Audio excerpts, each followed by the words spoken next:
Hoje, dia 20 de maio, dia 14, perdão, 14 de maio de 2020. Eu acordei hoje de manhã achando que fosse a posse do anticristo, por causa dos profetas apocalípticos que estão enchendo suas lives de seguidores e de crentes completamente mal informados que ficam alarmados e apavorados com os segmentos teológicos da verdadeira teologia escatológica. E, como já era de se esperar, mais uma vez, mais uma profecia falha, né, que nada tem a ver. Cismaram que hoje o Macron seria eleito, né, empossado pelo Papa. E tem vídeos aí à beça de gente escrevendo sobre isso. E eu pergunto a essas pessoas agora o que será que eles vão dizer. Será que o anticristo não quis assumir? Que será que temos por todas as tuas vitórias que tens dado ao teu povo, por todas as bênçãos que tu tens multiplicado sobre nós? Queremos pedir, Senhor, por aqueles que estão nesse momento sofrendo com os ataques deste vírus, os problemas sérios com relação às suas saúdes, pessoas que estão sendo acamadas, outras que o vírus tem ceifado a vida. E louvamos ao teu nome quando essas pessoas ainda partem para a glória com a sua salvação garantida, porque muitos e muitos têm morrido e a gente está a esse tempo todo já de manifestar. É o que nós te pedimos em nome de Jesus. Amém e amém. Muito bem, queridos, já feito aí o meu protesto com relação a esses profetas que acham tanta gente como seguidor, né? Tem gente aí com tanto... Às vezes eu fico imaginando, sem querer lastimar nada, pelo contrário, eu vejo pastores de igrejas abençoadas, pastores sérios, com suas igrejas trabalhando com seriedade, que fazem lá seus filmes, seus vídeos, seus cultos, suas lives, e a assistência tem sido muito pequena, muito pequena, muito pequena. Mas quando esses falsos profetas botam lá um vídeo qualquer, que começa a apontar data para Jesus voltar, data para o anticristo assumir o poder, apontar quem é o anticristo vai ser o Macron, o anticristo vai ser o Lula, o anticristo vai ser a Dilma, e o anticristo vai ser o Bolsonaro, começa a citar nomes e estabelecer datas.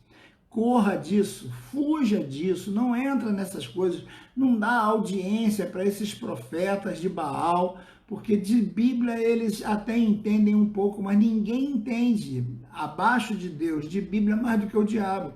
E o diabo é um enganador, o diabo é um profanador, o diabo é um sedutor. Ele usa a Bíblia, como eu já disse aqui em lives anteriores, ele usa a Bíblia para enganar. Ele enganou Eva, ele enganou todos os grandes homens do passado, tentou enganar Jesus, mas graças a Deus Jesus tinha a palavra de Deus guardada e com apenas 3 versículos Jesus conseguiu botar Satanás para correr em apenas 3 versículos, um em Deuteronômio 8 e 2 em Deuteronômio 6, e com a palavra de Deus na boca, na mente, no coração, Jesus conseguiu destruir as artimanhas do diabo para confundi-lo.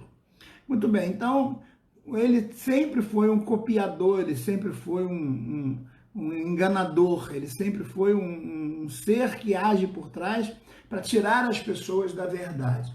E o que nós vamos falar hoje tem a ver com tudo isso também, porque vamos falar da estrela, chamada estrela de Davi, que na realidade era o símbolo que Davi aderiu para o seu escudo, que é a chamada Magém Davi, que eu desenhei aqui, né, para que vocês tivessem uma ideia de como seria. Eu coloquei a cor vermelha para destacar como ela é entrelaçada. Vejam que cada uma das letras, certo? Ela se entrelaça com a outra. Uma ponta apontando para cima, a outra ponta apontando para baixo.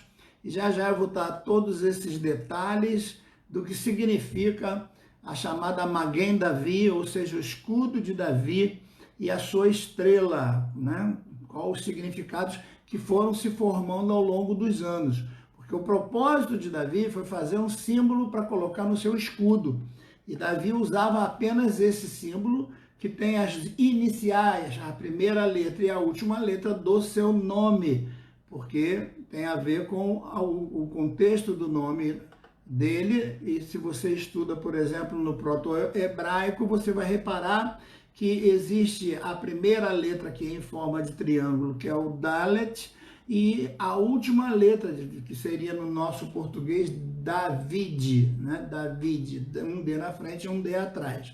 E esse vi no meio, né? Porque veio da A, o primeiro Dalet, o último é um Dalet também, então são dois, e no meio a letra Vaf, que se formava, isso no proto-hebraico.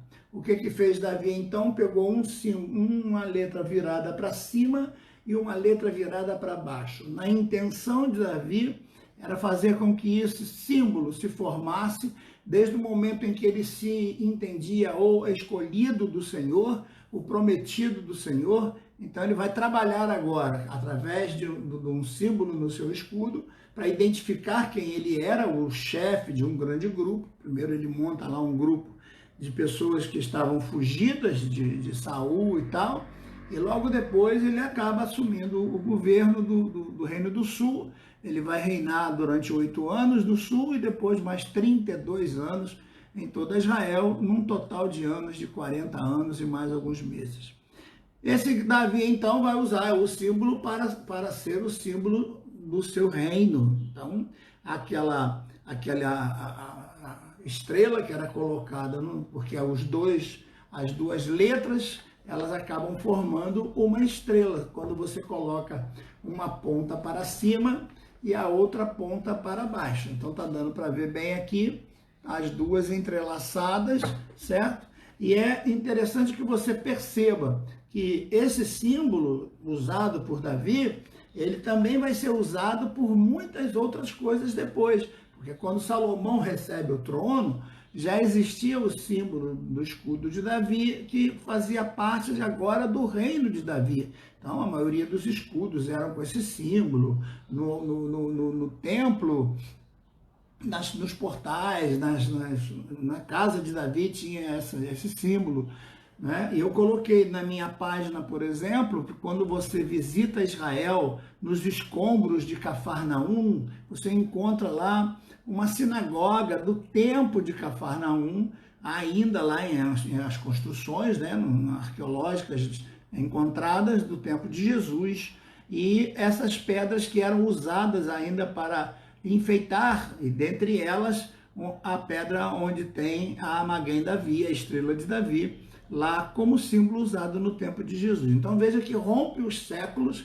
Davi vai viver 1000 anos antes de Jesus, e até a época de Jesus esse símbolo vai fazer parte daqueles que seguem a linhagem do Messias, a linhagem daquele que viria sobre a linhagem de Davi.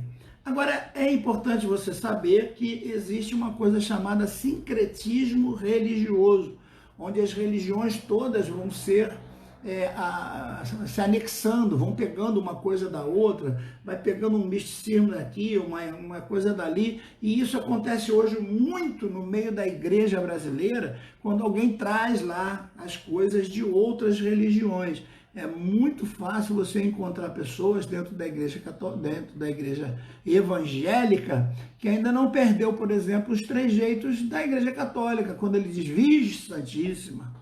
Acontece alguma coisa, eles, nossa mãe do céu. Quer dizer, Virgem Santíssima é uma expressão católica, porque embora ela realmente fosse virgem, mas deixou de ser virgem depois que Jesus nasce. E ela não era santa, ela somente foi agraciada, não tinha nada de santo. Santo é o que nasceu do seu ventre. A outra expressão é nossa mãe do céu, ou então nossa, né? Ou então eles nem falam Virgem Mãe Santíssima, eles falam Virgem. Ou então, nossa. E você vê muito crente falando nossa, sem perceber que essa expressão tem a ver com o catolicismo, onde ele está clamando pela Maria e não pelo Senhor todo absoluto, né? Ele não clama pelo nome de Jesus, ele acaba criando pela nossa mãe, A gente não tem mãe em comum nenhuma, porque a mãe de Jesus morreu e está morta até hoje. Mas esses sincretismos, eles vão envolvendo uma religião e a outra, e eles vão passando a ser usuais, de forma normal e imperceptíveis. Então, é muito comum que um símbolo usado num contexto de uma religião acabe sendo, sim, usado em contextos mais diversos de outras religiões. Por isso que é importante a gente estudar na história a origem real daquele símbolo dentro do propósito usado naquela religião propriamente dita, e quem estuda Israel tem que estudar a religião. Não dá para estudar Israel sem estudar Deus, não dá para estudar Deus sem estudar Israel. Então uma coisa chama a outra. Por exemplo, quando você encontra Satanás, lá os textos de Ezequiel e tudo mais fala a respeito de música. Fala que Satanás estava no céu e dentre coisas que ele fazia, tinha a ver com tambores, com pífaros sonoros, com música. Então, veja como hoje os músicos são muito perseguidos e às vezes a gente não sabe por quê. Porque o diabo gosta de pegar todos os músicos que louvam para Deus, para que esses músicos louvem a ele, Satanás. Então há um demônio específico, há um diabo lá específico, uma coisa ruim lá específica, que faz com que esses músicos acabem se deixando levar para tocar coisas que não são santas, não são puras de Deus. Ah, mas isso aqui não tem nada demais. E essa história de não tem nada demais, ele vai se deixando levar por coisas contaminadas. Como eu falei ontem sobre a flor de lótus, que tem a ver com o domínio de Osíris, né? Isso de 2.200 anos antes de Cristo, já representava a flor de lótus gravada em alguma coisa, que Osíris é o senhor de toda aquela área ali. Então, a flor de lótus era o símbolo do domínio de Osíris, que era metade homem e metade Deus, né? E Osíris hoje é adorado sem que as pessoas saibam, porque a pessoa vai e grava lá no não sei aonde, no corpo, tem gente que grava até nas suas partes íntimas, né? A florzinha de Osíris, né? A florzinha da flor de lótus, e acha que não tem nada demais. Lógico, nada, não tem nada demais, tá tudo é liberado, nada tem nada demais. E acaba se deixando levar por coisas que estão depreciando a sua própria imagem, o seu próprio ser, e depois não entendem por que o diabo tem tanto domínio sobre essas pessoas, porque elas mesmas marcam o próprio corpo com essas coisas, com esses símbolos diabólicos, com essas coisas terríveis, que não tem depois como ser apagadas, é uma coisa diabólica mesma, né? Então você encontra nesse contexto de sincronização das religiões, tambores sendo tocados. Eu me lembro quando assumi a igreja de Magé, lá por volta da década de 80, muitos anos, e os jovens queriam que comprasse uma bateria para a igreja, e nós fizemos lá um jeitinho de comprar uma bateria. Puxa vida, eu fui muito atacado pelos membros mais idosos da igreja, porque para eles bateria era um instrumento do diabo, não podia ter bateria na igreja. O instrumento da igreja tinha que ser um piano, e tinha lá um piano velho, tinha um rapaz que tocava até muito bem, era um músico extraordinário, mas os jovens queriam uma bateria, e bateria pede guitarra, pede um monte de outras coisas, e aí pronto, foi um sufoco, eu passei ali um aperto tremendo, porque resolvi comprar um instrumento do diabo para a igreja, que era uma bateria. Hoje você não encontra uma igreja que não tenha uma bateria, né? Então vejam que no fundo, as coisas vão acontecendo desse jeito. Do mesmo jeito nós encontramos com a Maguen Davi, que é a estrela ou o símbolo do escudo de Davi. Então tem algumas coisas importantes que a gente precisa entender. Antes de eu falar dessas pontas, que são 6, deixa eu explicar para vocês. No contexto religioso da história hebraica e de contexto filosófico de muitas religiões antigas, a criação ela vem de Deus. A maioria das religiões antigas não contestam a existência de Deus. Contestar a existência de Deus é coisa nova, de 2 séculos, de 1,5 século para cá, que veio a ser contestada essa existência de Deus com essa pseudociência evolucionista depois de Charles Darwin, e isso é do século XIX para cá. Depois do avivamento pentecostal do século XVIII, com John Wesley, né? o diabo contra-ataca no século XIX com essas heresias para poder tentar negar a eficácia de Deus na sua criação. Mas até o século XIX, portanto, né, estamos no XXI, um século e meio, 150 anos atrás, todas as religiões, todos os seres humanos acreditavam que Deus havia criado o mundo, sim. Qual era a variação nesse contexto? A variação estava em aceitar essa criação de Deus ou não, porque já há muitos anos, como eu expliquei a vocês, existiam os sistemas que negavam essa fé. E dentre esses sistemas nós falamos sobre a questão da nova ordem mundial, a chamada nova era, os conceitos filosóficos, né, que vão reger esse novo pensamento, onde o ser humano é um intruso. Então, você vai encontrar o número 5. Por que o número 5? Porque o número 5, ele diz respeito à criação do mundo. Então, Deus criou todas as coisas em 5 dias. O homem só que foi criado no 6º dia. Então, o número 5 é a natureza sem o homem.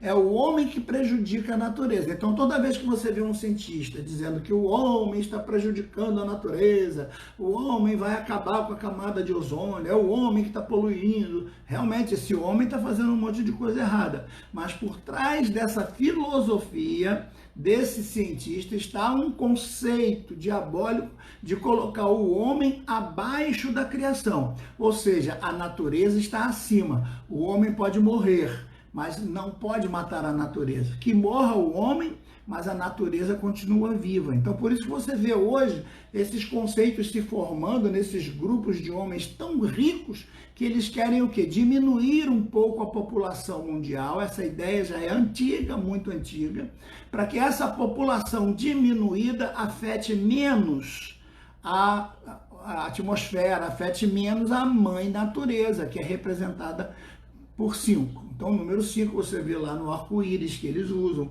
que é sempre pela metade, não é o arco-íris todo, é um arco-íris de 5 cores. Então, o número 5 tem a ver com a criação. Daí a estrela de 5 pontas, certo? E não a de 6.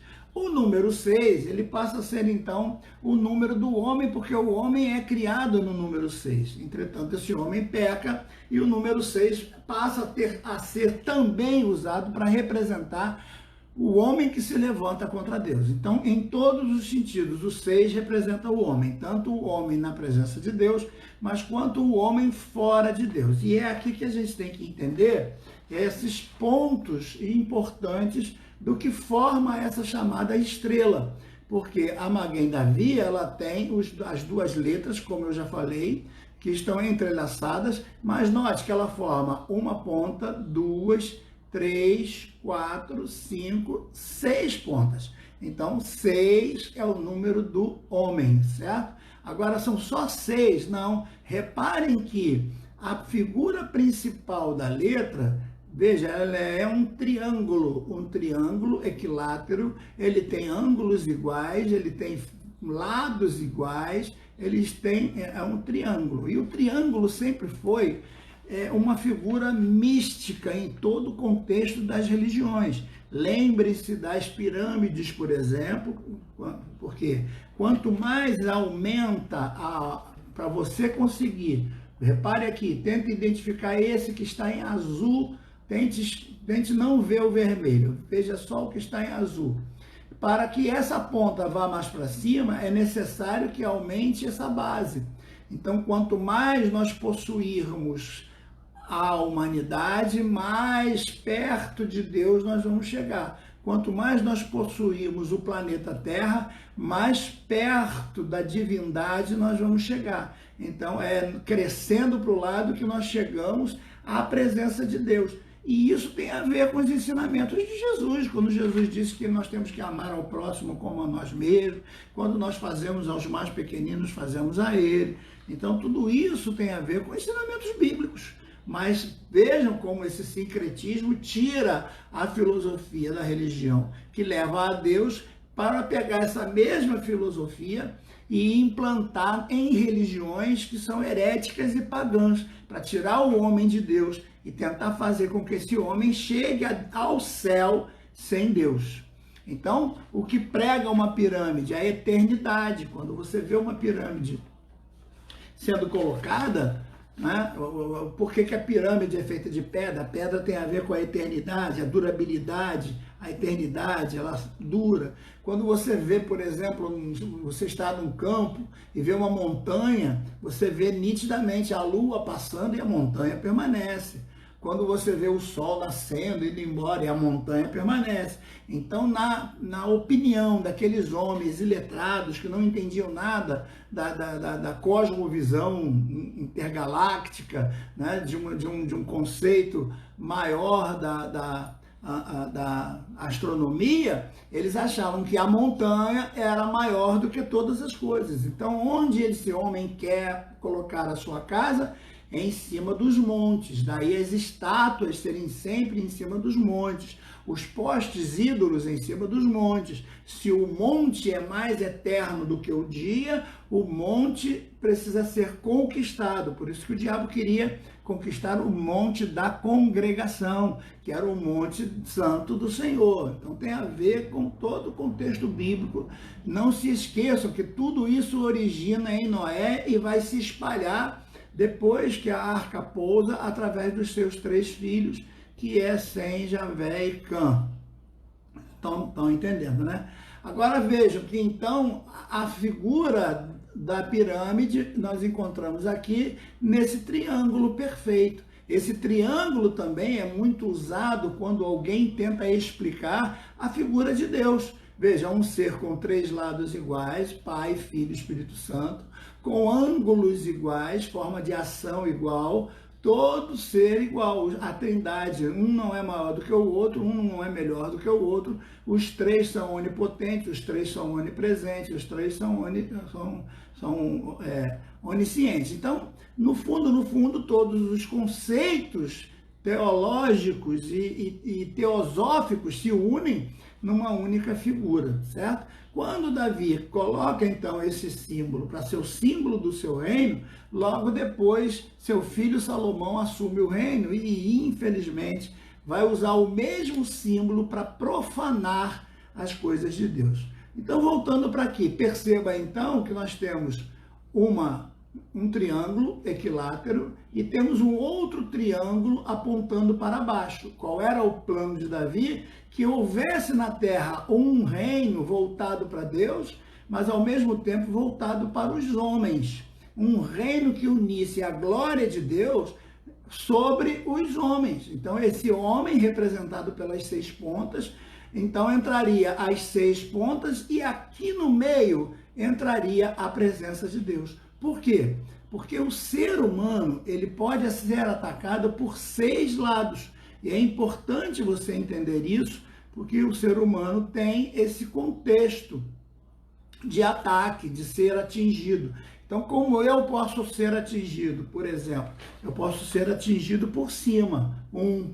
Eu posso ser atingido pela frente, 2.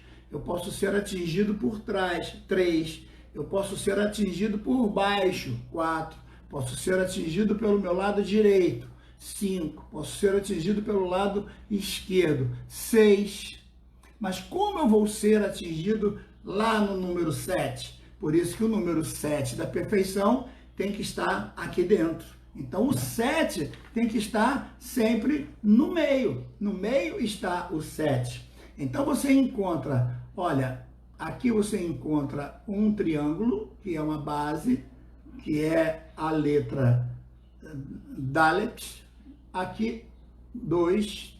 Aqui, 3. Aqui, 4. Aqui, 5. E aqui, 6. Meia dúzia de vezes. E o que forma aqui dentro? Olha, você vai encontrar um lado, 2 lados, 3 lados, 4 lados, 5 lados, 6 lados. A base do símbolo é sextavado. Lembrem-se quando eu falei desta pecinha aqui para vocês? A peça, ela tem 2 andares, que corresponde às 2 alianças, e ela também é sextavada. Olha, reparem que ela é sextavada, ela tem uma base, 2, 3, do outro lado mais 3, então são 6. Esse sextavado, ele vai caber exatamente dentro da base que se forma a estrela. Então, o número 6, que é o número desse homem que se volta para o Senhor. Além de tudo, você tem que entender a letra que é muito importante, a letra Vav. A letra Vav, ela é um ponto, ela é um traço. Esse traço que une dois pontos. Por isso que esse símbolo, ele também passou a ser a união entre Deus e o homem. A união entre o espiritual e o material. Hoje eles usam esse símbolo como o yin e yang, que é os opostos que se unem. Então, é a união entre o homem e a mulher, né? E aí você encontra, por exemplo, os maçons pegando a parte de baixo, colocando um esquadro, a parte de cima um compasso. Você encontra a mesma ideia, a mesma noção sendo copiada pelos maçons, né? E eles chamam o Salomão de pai, porque quem profanou esse símbolo foi Salomão, né? Mas é importante que você encontre, por exemplo, essa letra Vaf aqui, ó. Quem vai unir esse ponto a esse vértice aqui, ó? Então você tem um Vaf aqui, 2, 3, 4, 5, 6, 7, 8, 9, 10, 11 e o 12. Então, são 12 lados, 12 tribos de Israel. Por quê? Você tem esse triângulo, né, de fora e você tem o triângulo de dentro. Então, você tem um triângulo aqui e você tem um triângulo aqui. Então, você tem 2, 4, 6, 8, 10, 12. As 12 tribos de Israel. Daí os 12 profetas. Por quê? 12 tem a ver com a lei de Deus para abençoar toda a terra, né? Então, o que eles fazem? Eles tiram 3 da Trindade fora e ficam somente com o 9, certo?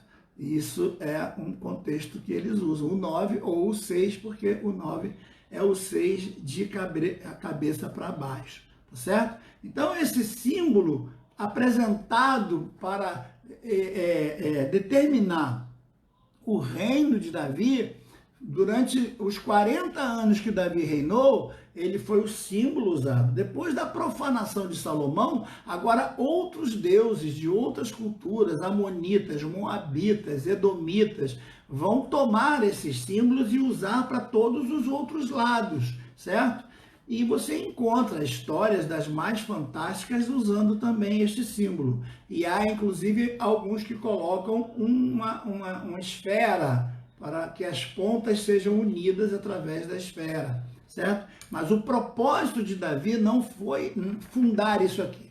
O propósito de Davi foi fazer com que o escudo dele fosse identificado pelos seus próprios seguidores numa batalha, né? Então ele tinha uma forma de ser identificado através das 2 letras do nome dele. Tudo que simboliza isso foi feito depois. Talvez nem o próprio Davi soubesse que essa estrela seria tão assumida pelo povo como foi. Agora, é importante você entender, porque toda essa estrela vai mostrar a ideia do contexto geral da história de Israel, em todo o contexto dos anos, desde Davi até os dias de hoje. Por que essa estrela está lá na bandeira de Israel, né? Ela está lá. Então, por quê? Porque ela tem o propósito de apontar para cima, mostrando Deus acima de tudo, e o propósito de apontar para baixo, ou seja, um reino em que os homens sejam dominados por um Deus que está acima de todas as coisas, certo? Então, a divindade está aqui, o ser humano está aqui, e as ações desse ser humano se baseando nesses contextos que eu já expliquei para vocês. Está dando para entender? Eu creio que sim. Se você está entendendo, coloque aí alguma coisa. Se não está entendendo, faça a sua pergunta para depois a gente poder... Então, por que eles unem os opostos? Porque ele une a parte espiritual, que agora está aqui em vermelho, com a parte material, que agora está aqui em azul. Eu propositalmente coloquei ela de cabeça para baixo para vocês verem que a ideia é que esses opostos, o espiritual com o material, se unam para viver dentro desse homem. Então, o homem colabora com os 6 e o 7 vai entrar aqui, dentro do homem. 7 representa a perfeição de Deus dentro do homem. O 7 é o dia em que o Senhor descansou, é o dia da perfeição, né? É o número 7. Então ele está aqui dentro para representar toda essa questão da presença de Deus dentro do homem, tá certo? Todos estão entendendo? Então veja, você encontra aqui um contexto parecido com a pirâmide, que sempre foi um símbolo de eternidade e de fazer com que os mortos chegassem a uma nova vida, a uma vida póstuma depois da morte, certo? E a mesma coisa de trazer o reino de Deus para a terra e trazer o homem para Deus num centro que seria o símbolo do 7 aqui. Então veja que isso é dos tempos mais remotos da antiguidade e é necessário que você compreenda, certo? Agora, vejam que esse símbolo vai ser tão importante que quando o nazismo começa, o que acontece? O Hitler precisa de dinheiro, não é? Dá licença só um pouquinho aqui.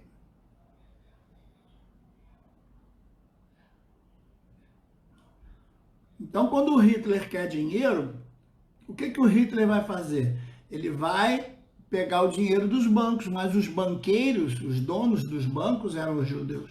Então, o que ele faz? Ele começa uma guerra contra os judeus, porque ele vai querer o ouro, as pedras preciosas, as obras de arte, os quadros valiosíssimos, né? Tudo que tinha na casa dos judeus valia muito, porque os judeus sempre foram prósperos, sempre foram um povo que aquilo que eles botavam as mãos, isso crescia, a prosperidade vinha.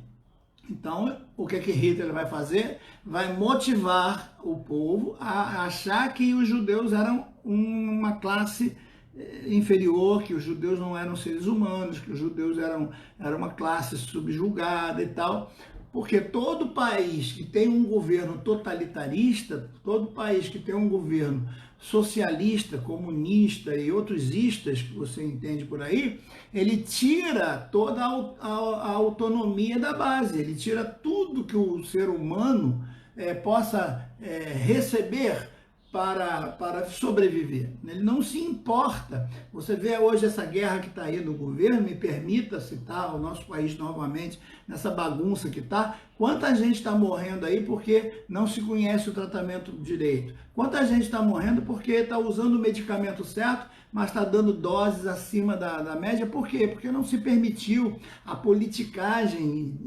endiabrada desse espírito do anticristo diabólico que está sobre os homens, fazem com que eles fiquem brigando por causa de bobagem, de coisas tolas, né? E essa briga deles faz com que as pessoas morram. Mas a intenção desse povo é essa: salvar o planeta Terra, salvar a nave mãe, a mãe Terra. Então, que morram os seres humanos. E quem é que morre? A base, aqueles que estão sem poder, sem autoridade. Então, o sistema estabelece regras para que essa cúpula que vive em cima da pirâmide, então vamos trazer aqui a pirâmide de novo, então tá aqui, ó, essa cúpula que vive aqui, ela está sempre comendo caviar, ela está sempre bebendo champanhe dos mais caros, é a classe que comanda. Você lembra dos antigos governos que nós já passamos, você lembra dos governos totalitaristas de todas as nações, como eles vivem, como os grandes ditadores vivem. Eles não vivem como o povo, eles não vivem como a ralé, eles não vivem como aqueles que sustentam a base da pirâmide, a base lá de baixo. No entanto, o que Davi queria? Davi queria um reino que fosse tanto divino quanto material. Por isso que no reino de Davi, o povo era abençoado. Toda vez que Davi conquistava uma nação, ele trazia os despojos e uma parte dos despojos ele guardava para a construção do templo e a outra parte era distribuída para o povo. Então, ao invés do povo pagar caros impostos, o povo ficava torcendo para que Davi vencesse as batalhas, o povo ficava torcendo para que os soldados conseguissem vencer as guerras, porque quando os soldados voltavam cheios de prata, de ouro, de pedras preciosas, E esse povo recebia. Então veja que a base aqui, ela tem uma ponta também, que não é achatada como uma pirâmide comum, que não está pressionada para a terra e segurando o peso de toda a sociedade. Não, no Império de Davi, o povo sobrevivia da mesma forma. Então não importa como você coloque o escudo, não importa como você posicione, tanto Deus quanto os homens vão ter a igualdade. Por isso que é chamada de união dos opostos, o espiritual com o material. Mas isso o teosofismo moderno já usa, e depois que Salomão profanou esse símbolo com o seu culto lá para Dagon, para Astarote e outros deuses profanos, agora o símbolo é usado em vários outros lugares, das mais variadas religiões aí, e sabe-se lá Deus tal. Então já estão usando inclusive o símbolo como se fosse igual ao yin e o yang, quer dizer, o homem não é totalmente homem, ele pode ser mulher, o homem não é totalmente bom, ele pode ser mal, Deus não é totalmente bom, Deus fez o diabo, é mal também. Então veja quanta coisa eles tentam colocar na estrela, quando na realidade ela não surgiu como estrela, ela surgiu como duas letras, a primeira e a última. É interessante você ver isso, porque se David tem duas letras, uma no começo e outra no final, isso é uma profecia, porque Davi seria o D primeiro e o D segundo seria o seu descendente, o Messias, que seria filho de Davi. Então, quando Jesus se apresenta como o Alfa, o primeiro, e o Ômega, o último, Davi está nessa linhagem. Então, Jesus é a complementação, é a confirmação da profecia que Davi queria na terra de um ser que representasse tanto Deus quanto os homens, em aliança total. O sonho de Davi só vai se cumprir no milênio, quando Jesus vier para reinar e se cumprir as profecias para o filho de Davi, que vai reinar sobre a terra no milênio, que é o que nós esperamos em breve acontecer, porque pelo que nós estamos vendo, daqui a pouquinho a igreja vai subir. Então entenda que a gente precisa, mas o nome do hebraico de hoje, não, nós não estamos falando nesse hebraico de hoje, estamos falando do proto-hebraico, que é o hebraico mais usado naquela questão para entender as questões do passado. Ficou bem claro para vocês a questão do triângulo como figura importante da antiguidade? A questão das pirâmides. Lógico que a pirâmide... Aí você diria para mim, mas pastor, a pirâmide tem 4 lados, não é? A pirâmide tem 4 lados. Sim, mas a ponta da pirâmide, se você pegar uma nota de dólar, eu já coloquei isso lá na minha página, está lá, você pode ver, eles colocam a pirâmide e depois a parte de cima. Então a pirâmide tem 4 lados, mas você não pode esquecer a parte de baixo, que é a base, que é o número 5, e não pode esquecer a parte de cima, onde está o olho que tudo vê, que é o número 6. Então a pirâmide também representa o número 6, que é para eles um símbolo de eternidade, ou seja, o homem pode viver eternamente sem precisar do número 7, sem precisar de Deus, ao contrário do que pregava Davi no seu contexto profético teológico e que estava nos seus contextos. Mas, infelizmente, o Salomão vai pegar esse mesmo símbolo e vai colocar nos seus cultos aos seus deuses. E esse símbolo, então, vai ser levado pelos anos para outras nações e outros lugares e outros contextos, mas Israel mesmo vai continuar mantendo este símbolo quando ela se refere a um reino tanto espiritual quanto material, que é o reino do prometido Messias para toda Israel. Então todos os profetas que se referiam a um reino de Deus na terra, o reino de Deus na terra tem a ver com essa profecia dessa chamada Maguen Davi, do escudo de Davi, que depois vem ser a chamada estrela de Davi. Tá todo mundo entendendo? Sim, por isso que eu coloquei lá, e você precisa estudar lá na nossa página, a parte de algumas pedras era adornada com essa estrela, né? Mostrando que aquela sinagoga era uma forma do homem material chegar na presença do Deus espiritual. É um símbolo de ligação, é uma religação do espiritual com o material, que é o próprio Messias, é o próprio Jesus. Jesus vem para fazer essa função, unir a parte espiritual, que é a divindade, com a parte humana que está na terra. Então Jesus tem que nascer como homem, para vencer como homem, para ressuscitar já com o corpo glorificado e divino, para mostrar que todos nós podemos ter esperança de que um dia esse reino de Deus vai reinar na terra e nós seremos, por obediência a Jesus e obediência ao seu chamado no seu sangue, nós seremos também, nos assentaremos nos tronos para ajudarmos o reino do nosso Senhor Jesus Cristo. É importante, então, a gente perceber que todos esses conceitos, eles apontam para Jesus. Como nós vimos ontem, na live de ontem, de Gênesis a Apocalipse, os autores estão apontando para Jesus. Então, nesse contexto, nós vemos a estrela sendo usada aí na religiosidade judaica e agora também. Só que muitos judeus também já se dividiram nos contextos, e como o símbolo foi profanado, eles resolveram, muitos judeus, não aceitarem mais esse símbolo, eles preferem aceitar muito mais a menorá. Inclusive há facções dentro da própria Israel de hoje, que tem muita gente que acha que quem teria que estar na bandeira não era a estrela de Davi, e sim a menorá. Então, haveria sim as duas linhas. Veja que é uma bandeira branca que simboliza a paz. Ela tem uma parte azul que simboliza o reino de Deus. A parte azul de baixo simboliza o reino dos homens. E a estrela, né, no meio. A estrela unindo os dois reinos. Para esses os judeus mais ortodoxos, já que a estrela foi profanada, então eles gostariam que ficasse a menorá no meio. Mas já que a bandeira foi aceita e foi estabelecida, e hoje está fazendo aniversário, 62 anos que aquela bandeira tremulou lá em Israel, né?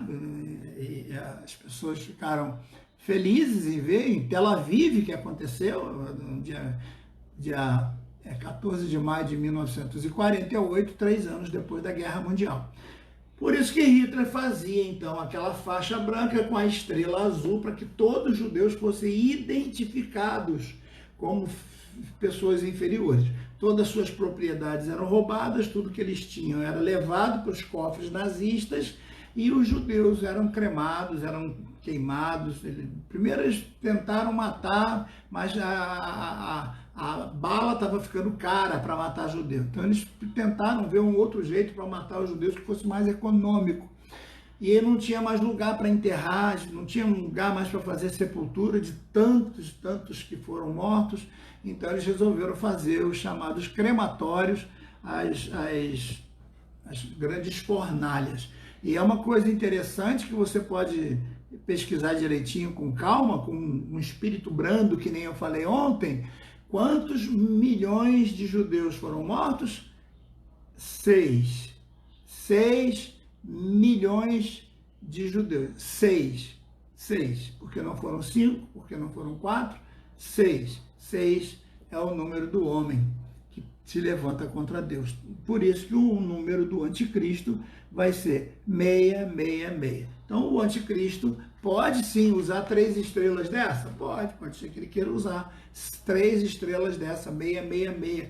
O anticristo vai usar muita coisa do contexto judaico-cristão que nós conhecemos hoje, tá certo? Então é importante você entender sobre isso, é importante você aprender sobre os contextos bíblicos e é importante você entender sobre a história. E agora você faz a sua análise, certo? Ah, pastor, então eu vou fazer uma tatuagem bem grande aqui no peito da estrela de Davi.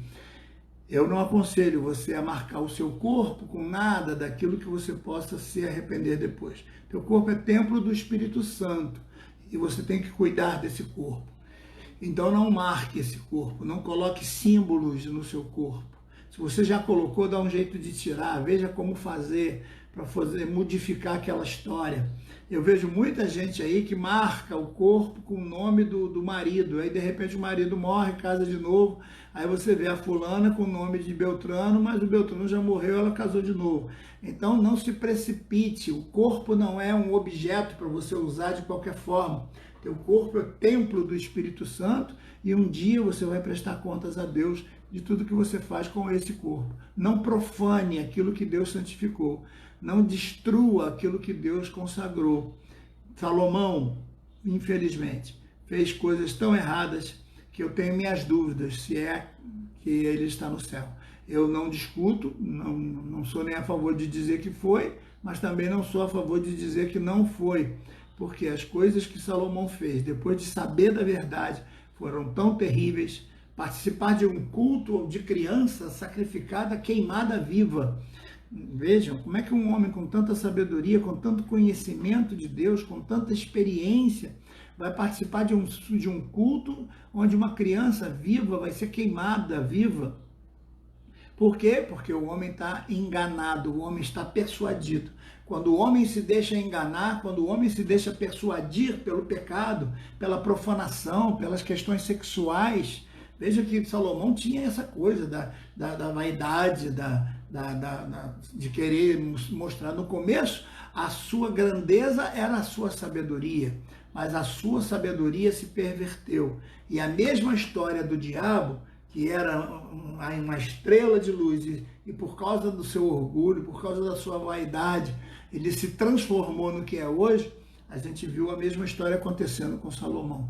E, infelizmente, é a mesma história que a gente vê acontecendo hoje na vida de muita gente. A gente vê, às vezes, alguns obreiros começando, pregando que é uma maravilha, dando estudos lindos, e a gente diz, poxa, esse rapaz vai ser a esperança, esse camarada vai ser uma bênção, esse indivíduo vai ser, né, um atalaia do Senhor para trazer um avivamento para o nosso país. Mas daqui a pouco o camarada está sendo levado para os palcos, está sendo levado para os palanques, está sendo levado para os shows, e daqui a pouco o indivíduo começa a achar que aquela grandeza toda é dele mesmo, porque ele é o tal, ele é o verdadeiro ser glorificado, e aí começa a fazer bobagem. Começa a se afastar daqueles que podem lhe ensinar, daqueles que podem lhe aconselhar, não quer mais saber de estudar a Bíblia, porque ele agora acha que a palavra dele é suficiente, a sabedoria dele é suficiente, e ele acaba agora ficando vazio. Deus já ficou lá atrás e ele está vazio, ele está perdido, completamente sem Deus, sem nada, agindo na carne. E aí que as coisas começam a acontecer e os escândalos surgem para destruir toda aquela carreira bonita, linda que a pessoa fez. A pessoa era tão aplaudida e de repente se torna em escárnio, como a gente vê hoje muita gente. A gente sofre por ver que tanta gente ilustre, tanta gente boa, tanta gente que cresceu trazendo esperança para a igreja, trazendo esperança para o Brasil, quem sabe até para o mundo. Mas o diabo atingiu eles. Esse espírito do diabo, do anticristo que está no mundo, atinge e muda todos os conceitos. Então, uma coisa que foi feita com tanto carinho para exaltar o reino de Deus na terra, agora está sendo usado até para significar divindades pagãs e tanta coisa, né? Então, eu não aconselho você a colocar, eu tenho